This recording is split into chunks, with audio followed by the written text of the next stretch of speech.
Okey, jom. Oh, lori ni pernah auto show Ada lang saya review lah. Ni lori tak buat apa lagi ni. Dia tak buat apa lagi. Hampir 5 tahun parking lori ni. 1, 2, 3.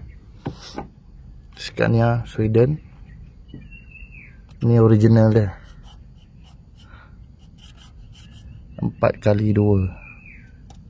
Masuk Malaysia, modified. Jadi tayar 8 lah. Ini pula pemasangan dekat Malaysia. Tahun bila dia pasang? 2019. Ini kilang apa company yang pasang. So ini dalam dia lah. Kalau boleh tengok, seat dah lain.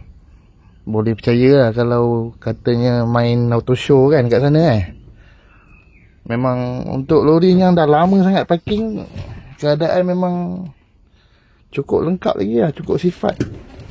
Steering nampak. Steering dia pun dah lain, nampak. Dia ikut panel dashboard.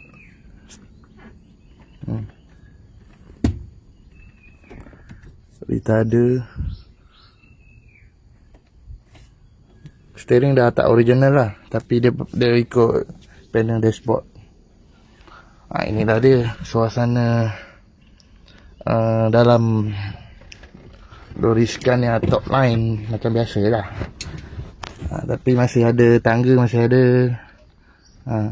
tangga. Jom saya review sikit lah, tengok.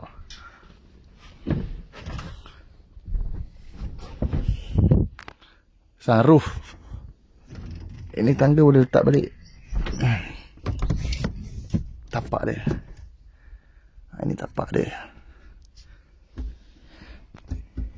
Ini bahagian atas.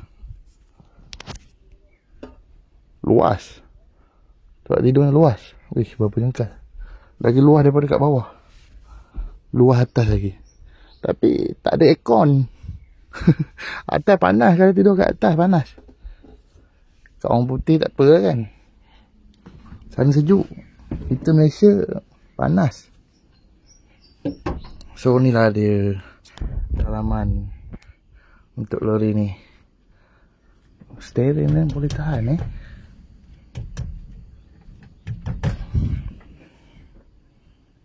Wah, lori ni pernah auto show dahsyat. Itulah dia.